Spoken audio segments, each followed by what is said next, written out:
Bus ఈరోజు మన తెలంగాణ పేపర్లో కంబళించిన కంకరు ఆర్టీసీ బస్సును ఢీకొన్న టిప్పరు 19 మంది దుర్మరణం. బీజాపూర్ హైదరాబాద్ రహదారిపై మృత్యుఘోష. రంగారెడ్డి జిల్లా చేవెళ్ల మండలం మీర్జాగూడ గేటు వద్ద ఘోర రోడ్డు ప్రమాదం. ఈ కంబళించిన కంకర కారణం ఎవరు? మరి 19 మంది మృతి చెందారు.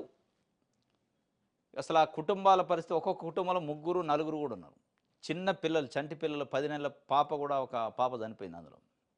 ఈ దీంట్లో రకరకాల చెప్తున్నారు. బస్సు కెపాసిటీ 50 మంది అయితే 72 మంది ఎక్కారు, ఇదొక కారణమని.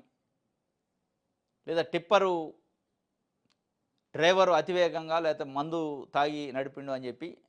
ఈ ఈ లోడ్ విషయానికి వస్తే 50 మంది బస్సు కెపాసిటీలో 72 మంది ఉండటం అనేది ఇదేదో ఈ ఒక్క బస్సుకే లేదు. ప్రతి బస్సులో ఆ సీజన్ బట్టి 50 మంది దాంట్లో 90 మంది ఉన్నాయి, 75 మంది ఉన్నాయి, 80 మంది ఎక్కిన బస్సులు కూడా ఉంటాయి.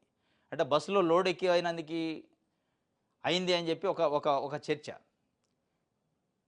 టిప్పర్ వచ్చి గుద్దుకోవడానికి కారణం పెద్ద గోతి ఉంది ఆ మిర్జాగూడ దగ్గర.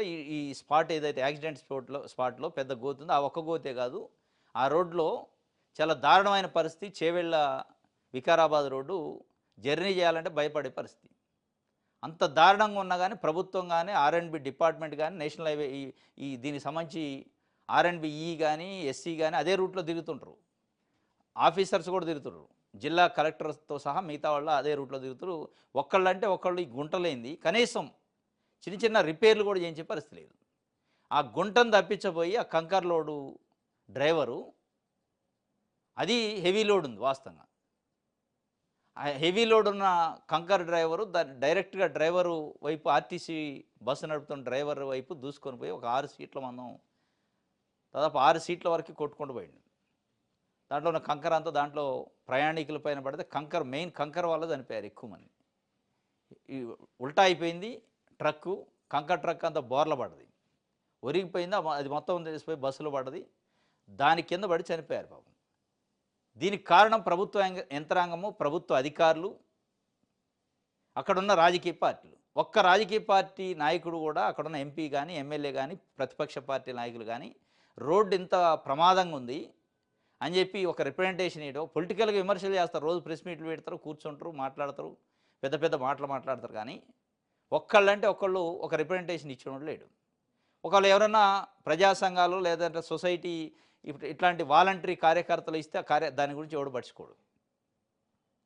పెద్ద పెద్ద గోతులు, కనీసం స్పృహన్న ఆఫీసర్ ఎవడైనా అటు నుంచి వచ్చే తిరుగుతూ ఉంటారు కదా కార్లలో, ఇంత గోతులు ఉన్నాయి, దీని వెనక తప్పించబోయో 2 వీలర్సో, కార్లో లేకపోతే బస్సులో ఇట్లాంటివి జరుగుతాయి కదా. దీనిపైన ఏదన్నా వాళ్ళకు ఉంటుంది పవరు, పై ఆఫీసర్లకు, దానికి సంబంధించిన కన్సర్న్ ఆఫీసర్లకు ఎండార్ చేసి కనీసం దీని ఏదైనా కనీసం కాస్త గ్రావెల్ అన్న పోసే ప్రయత్నం చేయండి అది అని చెప్పరు. 2 అడుగుల లోతు, 3 అడుగుల లోతు గుంటలు ఉన్నాయి. ఇప్పుడు ఆ గుంట చూస్తే, ఆ గోతు చూస్తే అదే ఉంది, దాన్ని తప్పించబోయి జరిగింది. దీనికి ప్రభుత్వం వైఫల్యమే కారణం. ప్రభుత్వ అధికారులు బాధ్యత లేనితనము, రాజకీయ పార్టీలు బాధ్యత రాహిత్యం, సామాన్య ప్రజలు బలైపోయారు. దీంట్లో మళ్ళీ ఆర్టీసీ ఏం చేస్తుంది? సేఫ్టీ చేస్తానే వసూలు చేస్తారు. ప్రతి టికెట్ పైన రూపాయి దాంట్లో ఉంటుంది. టికెట్ ఫెయిర్లోనే ఇన్నర్గా ఉంటుంది, అది దాంట్లో కలిపే తీసుకుంటారు మన దగ్గర.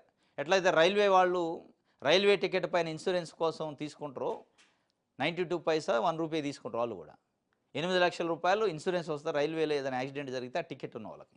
సేమ్ అట్లే సేఫ్టీ చేస్తానే వసూలు చేస్తున్నాం. ఇప్పటి వరకు జరిగిన ఆర్టీసీ యాక్సిడెంట్లలో ఆ సేఫ్టీ చేసి బాబతు ఒక్క ఆ ప్రమాద బాధితులకు ఎవరైనా ఒక్కళ్ళకు కూడా దానికి సంబంధించిన పరిహారం ఇవ్వలే. ఏదైనా గవర్నమెంట్ అనౌన్స్ చేయటం తప్ప, వాళ్ళకి ఇన్సూరెన్స్ వస్తే రావటం తప్ప, మరి దేనికి సేఫ్టీ చేసు? దాదాపు కోట్ల రూపాయలు వస్తుంది. వీళ్ళు ప్రయాణం చేసే ప్రయాణికులది మంత్లీ లెక్కేస్తే ₹1,00,00,000 వస్తుంది. ఒక్కళ్ళకంటే ఒకళ్ళు ఆ సేఫ్టీ చేసుకు సంబంధించి ఇంతవరకు ఇన్సూరెన్స్ కానీ ఆ క్లెయిమ్ ఇవ్వరు.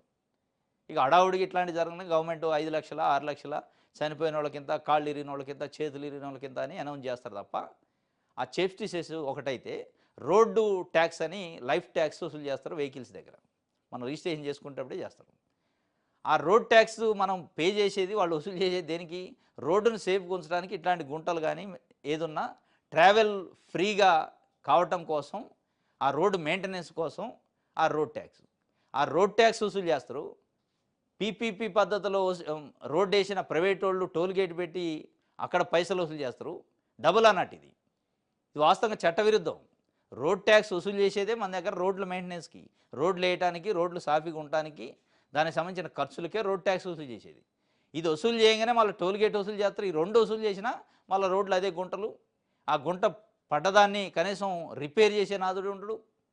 ఇదంతా వ్యవస్థలో ఉన్న లోపం అనమాట. దాన్ని బాగు చేయడానికి ఎవరైనా ముందుకు వస్తారంటే ఒక్కళ్ళు రారు.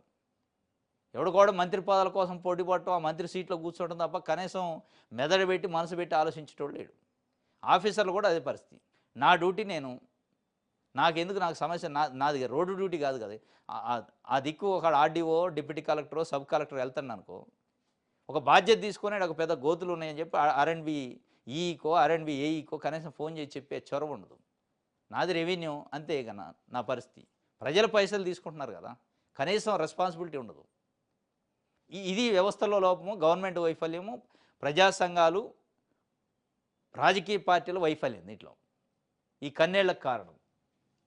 ఇది ఆర్టీసీ బస్సును ఢీకొట్టిన టిప్పర్ దాంట్లో ప్రధానమంత్రి, ముఖ్యమంత్రులు, మాజీ ముఖ్యమంత్రులు దిగ్భ్రాంతి వ్యక్తం చేస్తారు ఇక. ఇంక అయిపోయాయి చనిపోగానే దిగ్భ్రాంతులు, సంతాపాలు. ఈ దిగ్భ్రాంతులు వ్యక్తం చేసే పరిస్థితి రాకుండా చేయాల్సిందే మీరే. చనిపోయిన తర్వాత సానుభూతి ఎవడైనా చూపిస్తాడు.